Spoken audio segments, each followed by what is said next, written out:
Okay, right. Thanks again for coming. So next year, what we're trying to do is to spend more time in smaller groups like this, really. So we've got the opportunity to make sure that the subject pedagogy that you're doing in your schools in science is kind of in line with what I'm doing with them and in the training sessions, because I think we've had, in terms of purposeful integration, I do my thing and then I send them off into school, and then I don't know what they're doing in a lot of the cases. So, and this is obviously a two-way process, because there's obviously subject pedagogy that you're going to be more expert at than me. So it might not be so much two-way this afternoon, but I think next year certainly I'd really like more more of a dialogue with you and more input from you in terms of what the training should look like. Um, so this is the subject intent for science. So this is the bit that's kind of specific to science. So if we do have an Ofsted inspection and they do decide to do a deep dive in science, these are some of the things that they're probably going to be wanting you to say, which is about developing student curiosity. So the last two Ofsted reports for science specifically, one was called Maintaining Curiosity and the other one was called Successful Science. If you haven't read those, it might be worth you having a look. They're not actually that recent now, but really it's about making sure that science is not everybody is going to become a scientist. In fact, the vast majority of students aren't. So it's about making sure that their curiosity is maintained and that we have an emphasis on the real life context, and also that we assess risk and evaluate risk, that we use practicals and demos. It's about the scientific method and investigative skills, and looking at data and bias. So these are the things that have been more specifically to science. Looking at how science plays a role in social and technological and economic development of the world, and then sensitive and ethical issues, as well as obviously understanding the structure of the science curriculum. So I hope that's what I sort of pulled out as really what made science different to other secondary subjects. If there's anything that anybody wants to sort of like jot down that they think is also important, that's just a science specific pedagogy thing, please do and drop me an email, because I can change this and add to it. But I also wanted to show you what we where we kind of get our science pedagogy stuff from. And oh, a bit too far. And then the main things really is the ASE, the Association of Science Education, and I'm not sure if any of you are members of that. It's not cheap, really. It's £114 a year for a teacher. Although if you were cunning about it, you could potentially join and just give your username and password to everyone else in your department. But it really does have up-to-date research, examples of good practice, and the core principles of science pedagogy are in the ASE Guide to Secondary Science Education. So we kind of say that that's a recommended text that all the associate teachers buy, and I do kind of make them all join the ASE, which they all have this year except for one. And it gives us free access to their annual conference, which is a really useful event to go to. They also have a journal, School Science Review, which comes out I think 4 times a year, which is a themed journal, and the archives for that are available online. There's a Education in Science magazine as well, and then there are books. In the bottom right hand corner you can see teaching secondary chemistry, but there's a physics and a biology version of that as well, which are really good to talk you through science pedagogy in all the different parts of biology, chemistry and physics. So I just wanted to sort of share those with you as what the ASE offers and what we then use to help deliver the training that we do. We also draw a lot on the Education Endowment Foundation, which is known to be credible research, and they publish reports on best teaching. Particularly, there's a report about best science teaching, which I'll show you in a second. And then in terms of the curriculum, a lot of the curriculum now is sort of based upon or based around Win Harlan's Big Ideas of Science Education, and that's quite easy to Google, and that sort of tells you about what the general principles of science curriculum should be about, and what the sort of key themes are in science education. My favourite book as well, which I always bang on to them about, is something called Making Sense of Secondary Science, and it's by Ros Driver. There's a cheeky version of it online, which I've put the link there to for you. Basically, if they're teaching light as a topic, for example, there's a chapter of that book that tells you what children think about light and what their perceptions are when they're 5 years old, 11 years old, 15-year-old. So you can kind of get an idea of what potential misconceptions they come in with and how you can address those. So we're going to use quite a lot of that in training sessions to help them before they actually start teaching those subjects. I don't know if any of you've heard of a book called Making Every Lesson Count. It's quite a well-known book that's a couple of years old now, but there's now subject-specific versions of those. So again, this is a text that I've got and have used in sessions, and it's split into these bullet points in red. So there's a chapter on each of those things. But these are key terms, obviously, that are coming through in education quite a lot now, about making sure you provide challenge, about direct and explicit instruction, so explanations, using modelling, lots of deliberate practice, and then providing effective questioning techniques, and then feedback to students. So I just wanted to show you some of the things that we look at, and then the other text, which if you're a science pedagogy nerd, this might be a text to buy. It's a new book. It literally came out this year. It's called Powerful Ideas of Science and How to Teach Them. And what it does is it looks at all of these things that I've bullet pointed there, but it frames them around different scientific ideas. So I can't remember one off the top of my head, and I've left it at work, but there's a chapter on retrieval, but it's based around the teaching of genetics. So each of these different sorts of aspects of pedagogy is framed around a science topic. It's a nice book to read, actually. It's not a long book, but again, I've dipped into that quite a bit with some of the training I've done this year.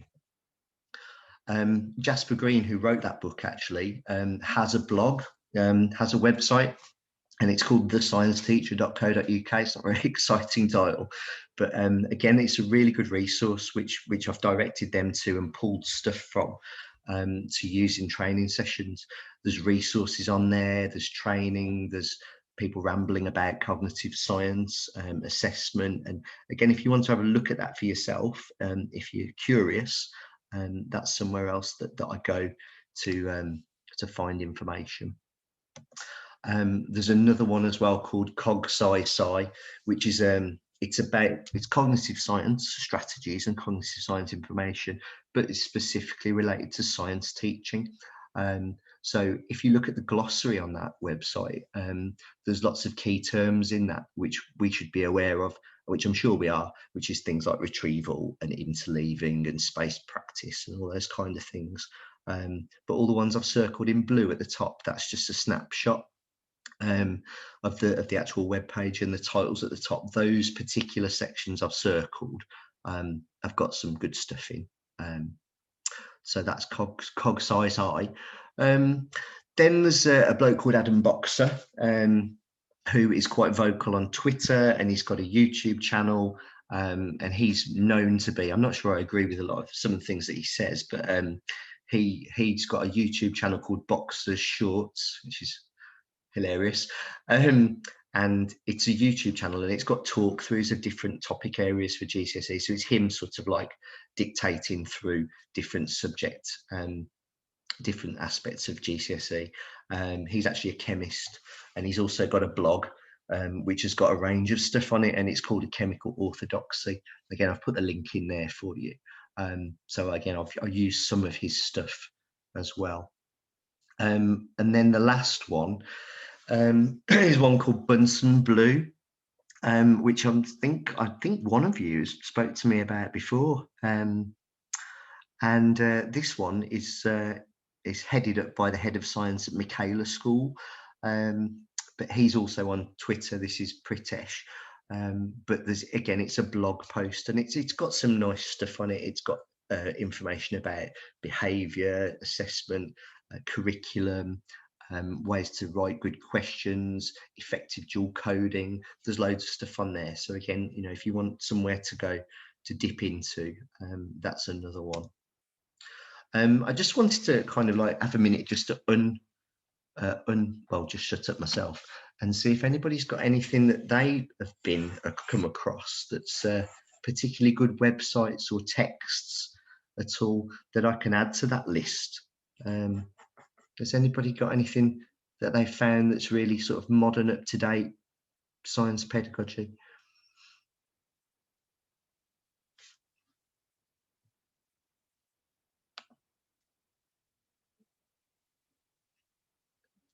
Oh, that's a long silence.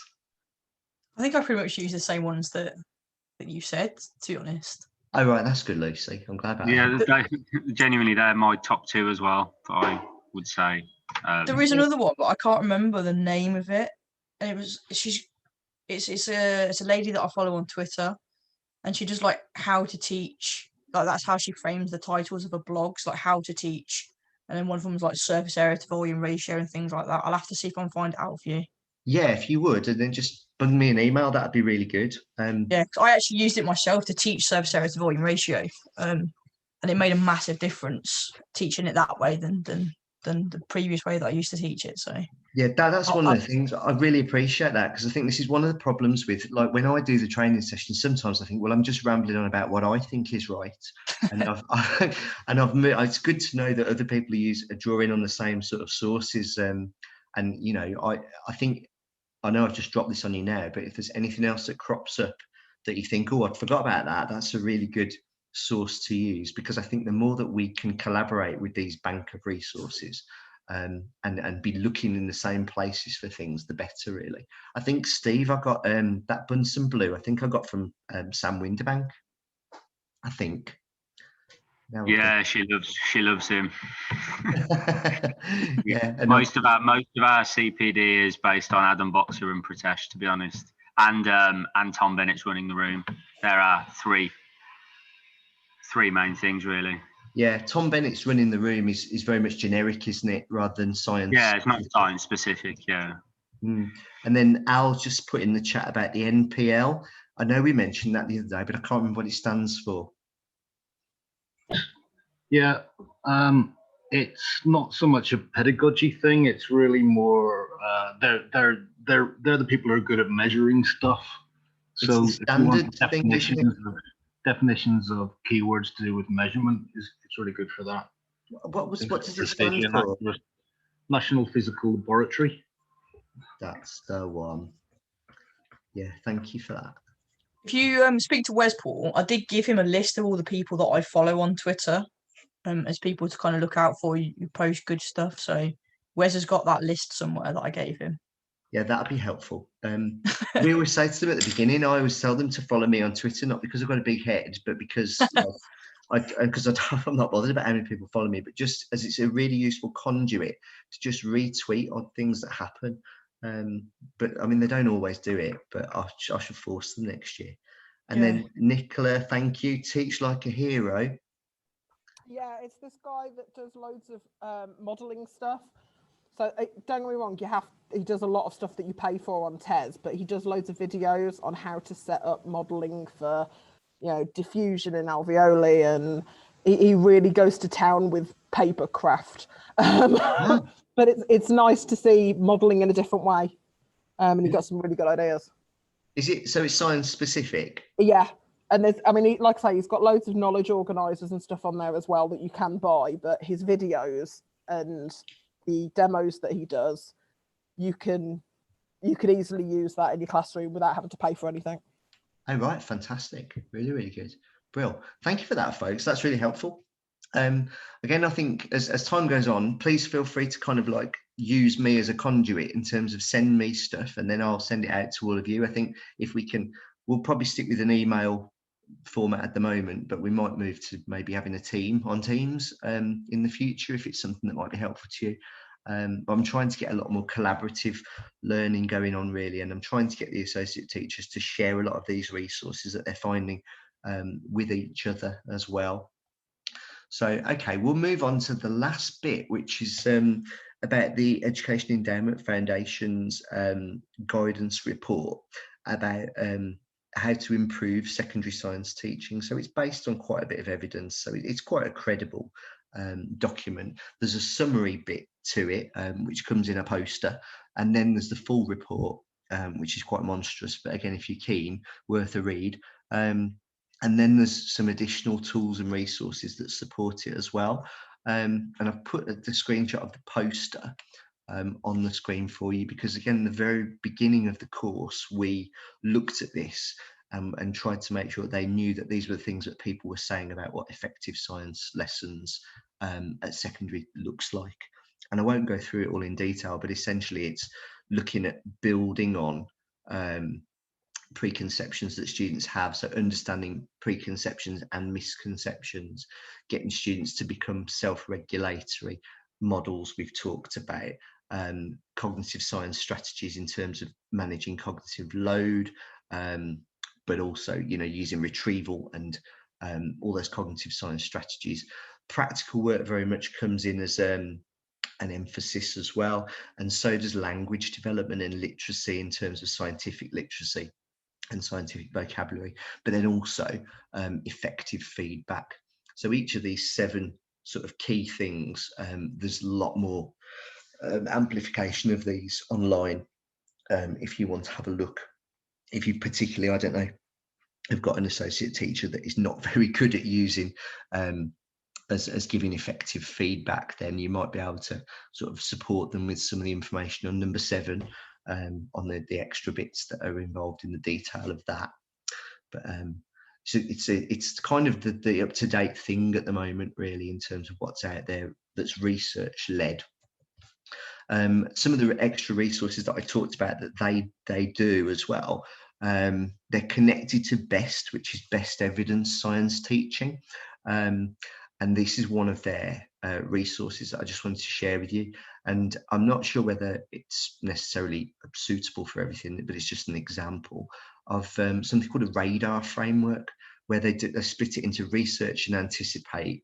So you look at doing some research, finding out what the potential teaching problems are going to be, what potential misconceptions they might have, how you are going to explain a concept effectively.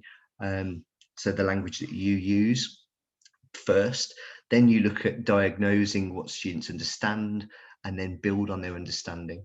And then you look at assessing and reviewing, and then how to move further forward. And there's a couple of examples. There's one on pH, there's one on forces, and there's one on something else, but it just gives you an idea of a subject specific example of an approach to take to a particular topic. So that was quite nice. And again, you can find that easily enough on the EEF site. Now, in terms of time, I don't want to go like right up to the wire with 5 o'clock, but what I do want to do is just literally put all of the things that we've done between September and December on the screen, give you a minute to read, and if you want to ask me anything about anything that I've put there, just unmute and I'll try and answer. But those are the sessions that we did from September to December. So I'll shut up for a minute.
So I know there's a lot of writing there, but essentially I've tried to crystallize as best as I can what each session was about in the first term.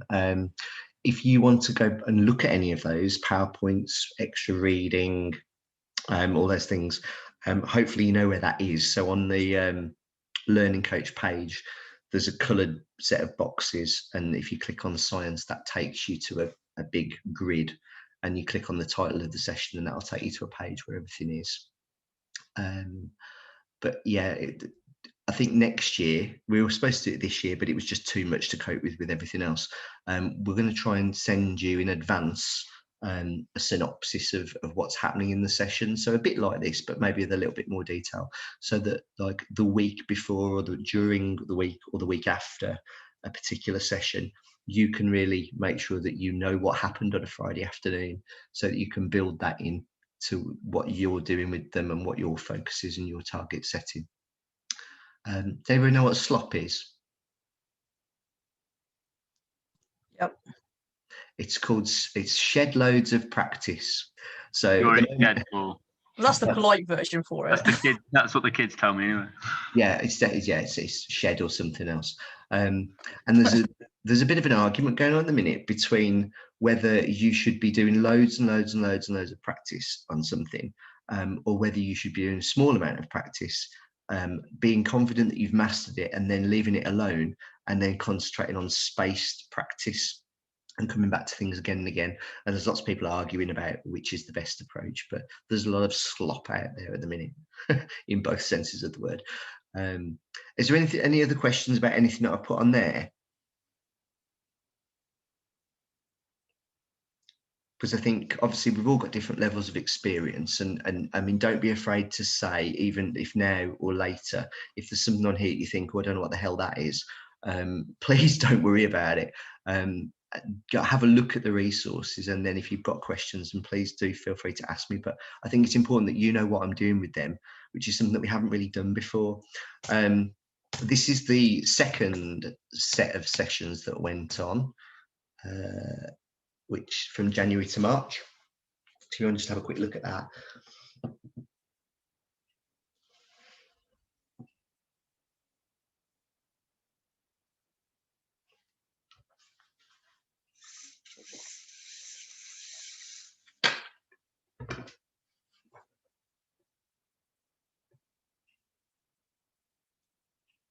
Any questions on that at all?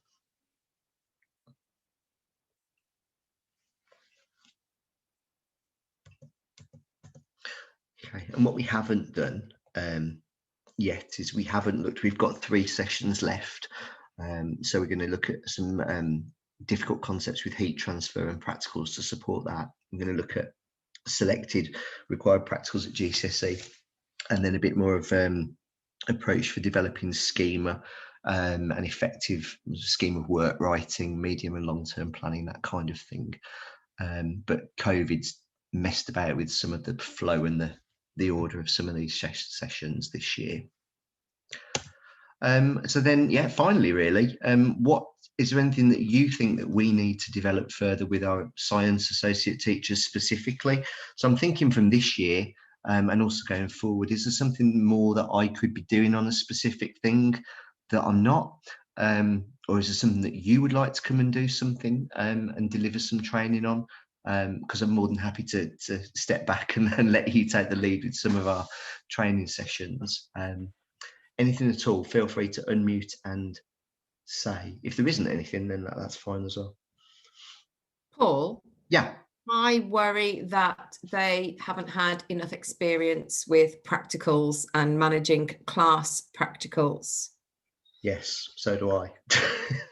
Yeah, I'd echo that as well. Yeah. Like particularly managing behaviour during a practical, or yeah, during even that's a demo, exactly my concern as well, that there's been no practical how to set up a practical, how to order everything, well, requisite what they need for that practical, and how are they going to manage that behaviour within that time as well. That was one I was just about to unmute, Anna, when you did. Again, it's on everybody's mind, isn't it, at the moment? How are they going to cope out there?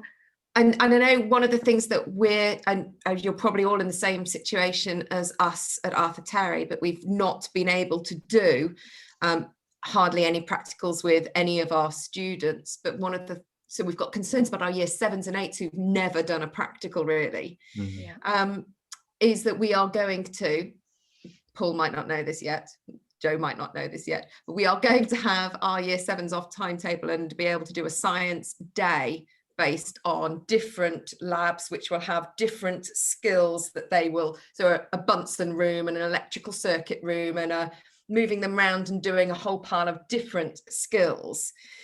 Obviously, we're waiting until our year 11s will not be there, so we can have our labs, which our current year 11 are based in.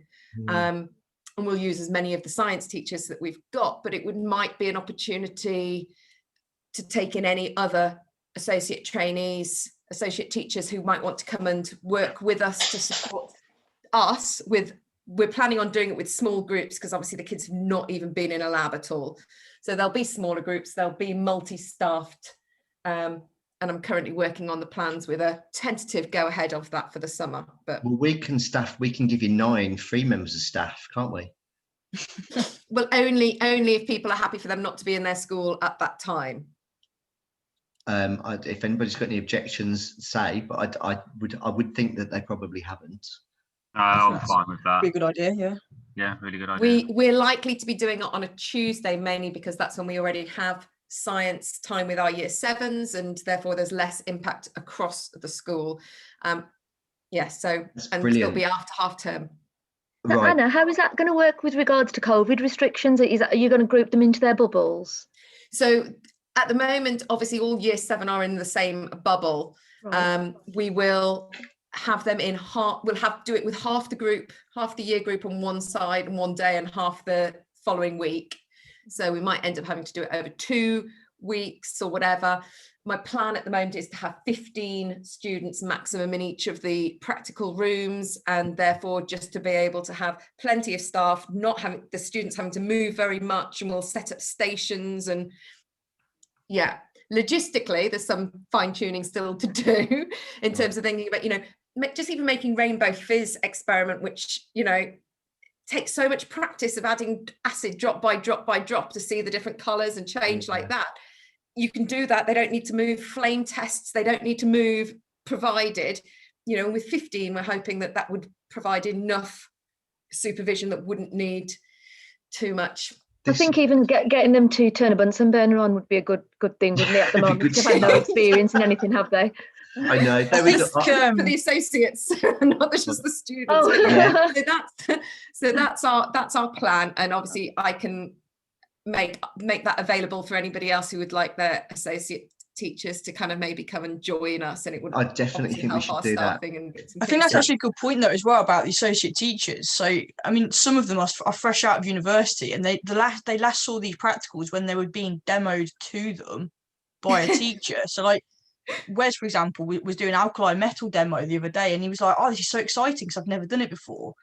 And it's just like the knowledge of how to set things up and how much time things take to pack away. And I think that's what they're lacking at the moment. It's just the practice of how to set something up, how long things take, etc., and how to manage all that. This live thing that we're proposing, I think, will be really, really good. But also, it's still going to be slightly artificial because 15 very naive, compliant year 7s is a little bit different to a class of 32 year 8s. And absolutely, but it's still something better than nothing.